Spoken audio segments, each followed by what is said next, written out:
Então, assim, eu estou tentando desmistificar na minha escola, que é o que eu já enxergava, que o gerenciamento não se resume a uma pancária, a uma bone, a um satélite no caminhão, a alguma coisa Isso é só parte do para processo, bloqueio, né? Isso é parte, claro, é uma parte principal, mas existem coisas secundárias que fazem parte do gerenciamento de riscos, que é muito maior do que se imagina, para que se mantenha em segurança a carga do cliente do destino A até o destino B, que é o cerne da transportadora, que é o foco da transportadora. O GR, na minha cabeça, até agora, era despesa. Nunca. Cara, despesa. Isso é despesa de segurança. E despesa cara dentro de uma empresa. Porque olha o tanto que você deve Qual o gastar com o percentual? GR. Chuta aí. Qual o percentual que você acha? Olha, no Herbert, eu acho que o AR tá transportadora? no mínimo gastando uns 15% do faturamento dele com GR. GR total. Se não for sim, mais. Sim, o GR tem. Total. O GR aplica-se Funcionários, inclusive CD, aos tributos, tá? Tudo. Porque você tem que fazer uma análise global do seu risco global.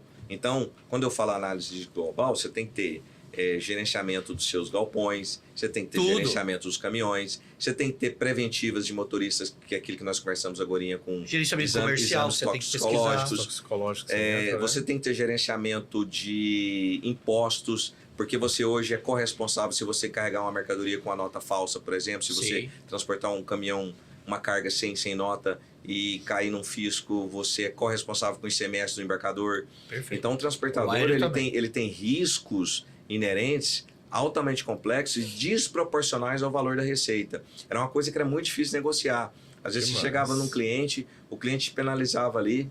Tem alguns nichos aí que a gente conhece, a gente debate, eu não vou falar aqui ao vivo, mas tem alguns perfis que no mercado já são queimados, que a gente fala, né? Só cai de paraquedas aqueles que não conhecem.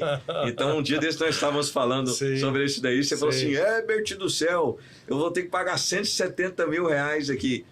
Isso entra gerenciamento de risco, porque se você tem ali uma equipe que está acostumada, que faz leitura, que faz colocada, ela nega esse tipo de carga dentro da companhia. E às vezes falha, né? A quantidade mínima para entrar, o frete corte é esse. Que é pagar a minha vantagem também é que o avião não fica no posto fiscal. Se tiver algum cliente que não pagou os impostos, o avião chega no destino. Ele para lá. Vantagem, né? A receita para ele lá, mas na viagem ele chega. Então tem mas o mais legal é que assim, você mesmo estando no aéreo, você hoje replica aquilo que você aprendeu como gerente, como agente, os fundamentos ali para você pagar, os fundamentos para você gerenciar ali a sua expedição, porque continua tendo expedição, normal, continua tendo AWB, nós chamamos de CT, agora chamamos de AWB, continua tendo pesagem, tudo, tá? Cubagem, tudo. Você tem máquina como nós tínhamos? Não, cubômetro ainda não tem. Você tem, Morley? Não. É um próximo passo. Cubômetro assim, eu vou fazer uma pergunta aqui, isso é até uma brincadeira, né? Porque eu e o Osmar, quando nós fizemos aquela conta lá do primeiro, nós pagamos quantos meses? Eu acho que não passou 6 meses. Não, que 3 meses. Pagou muito rápido. Muito rápido. Toledo. Porque na realidade é o seguinte, dentro de uma transportadora, infelizmente... Lá, o Ricardo, Celso... É porque as pessoas fazem conta, é o que eu falo, a diferença de investimento e a diferença de gasto, né? Comprar uma balança digital que faz cubagem e que pesa, não é gasto. Porque na realidade as pessoas... Porque você tem 2 tipos de situação. Você tem o cara que é relaxado, ele às vezes não tá com má fé, mas ele pega lá uma caixa e ele fala assim, isso aqui tem 2 quilos. Você lembra disso? Muito. Aí ele escreve com a mão lá na nota lá 2 quilos e manda alguém coletar. E o cubômetro, se aquilo tem 2 quilos, e era muito legal, né, Osmar? Porque nós tínhamos casos muito interessantes. Às vezes o cara colocava lá 15 quilos, o cubômetro marcava 8. E aí o frete vinha mais barato, o cliente falava assim, não, mas era 15 quilos. Eu falei, não, o nosso sistema marcou 8. Por outro lado, às vezes o cara colocava lá 10 quilos, como marcava 30. Ele era ou uma cubagem maior, porque às vezes a mercadoria pesava realmente 8 quilos, ali 7 quilos, mas tinha uma caixa um pouquinho maior. E a gente sabe que o ser humano... pelo Imetro e a gente sabe que o ser humano...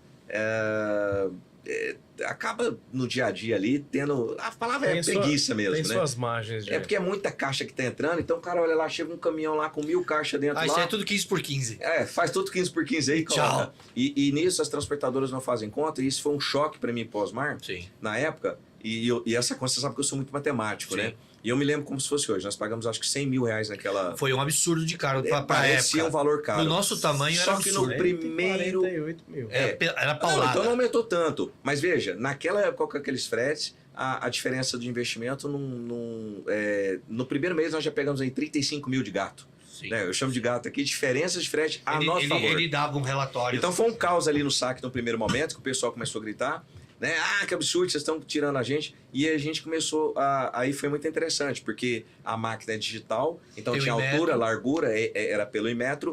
O cliente vinha, quando ele fazia a medida certinha, mandava outro cliente pesar lá, ele fechava, a gente voltava pra gente ali e falava, olha, não, vocês têm com razão, os caras não estão com trela ali, não. Não estão com trela, não. Porque a gente fazia tanto pra mais quanto pra menos. Quantas vezes eu tive que levar papel do histórico aqui da programação para apresentar? Sobrava pro comercial, né, Arthur? Vai uma dica aí já da minha imersão. Não, mas eu já faça a conta, mesmo que você faça um financiamento, o dinheiro que você vai pagar hoje numa prestação dessa, o Arley, é muito barato pelo que você vai potencializar de receita adicional. Sim, não. Isso aí não tem conta. Desconto em fatura, um monte de coisa que você deve sofrer, né? É um Isso é uma batalha. Porque pesa e curva muito rápido, né? Sim. Eu já tô nesse programa já, só que o tipo de carga minha não dava base para isso, para passar na esteira.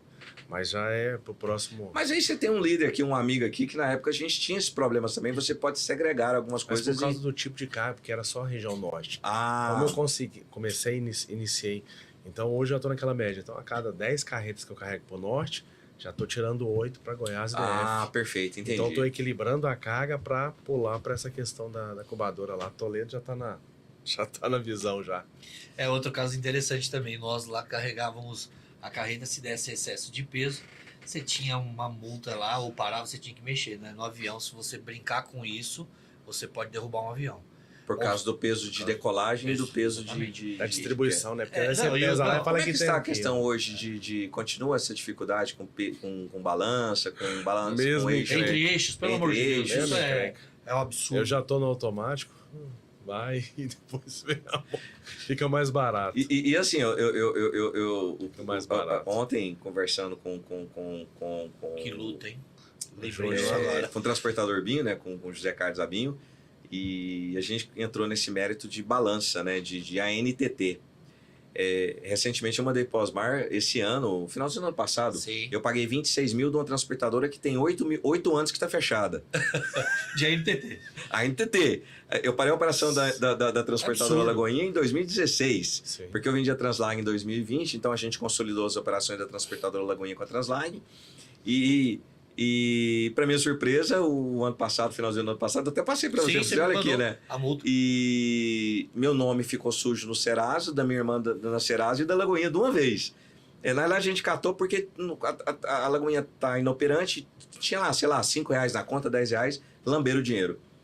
E então, o que a gente chegou à conclusão ontem, conversando aqui, né? A Agência Nacional de Transporte Terrestre é extremamente organizada e ela está demorando 5 anos às vezes para fazer um lançamento, e você pode ter um passivo. Isso é o que a gente chama aqui de passivo à descoberta, né? De passivo oculto, que faz parte do gerenciamento de risco. Então tem algumas contas que eu ensino na minha imersão, que é justamente para você potencializar, que é como se fosse uma poupança, porque mais cedo ou mais tarde ela vai te pegar pelo pé. Ela vai te pegar pelo pé. E o gerenciamento ajuda nisso, né? O gerenciamento... Então, assim, eu estou tentando desmistificar na minha escola, que é o que eu já enxergava, que o gerenciamento não se resume a uma pancária, a uma bone, a um satélite no caminhão, a alguma coisa para bloqueio, né? Isso é parte, claro, é uma parte principal, mas existem coisas secundárias que fazem parte do gerenciamento de riscos, que é muito maior do que se imagina, para que se mantenha em segurança a carga do cliente do destino A até o destino B, que é o cerne da transportadora, que é o foco da transportadora. Deixando o caminhão ali, os galpões são apenas meios, porém, que tem que ser gerenciados ali pela companhia. Né? É uma luta diária, né? Porque se isso não funciona, você pode acordar de manhã com uma conta muito alta para pagar, né? Então, tem que ser visto com bastante cautela.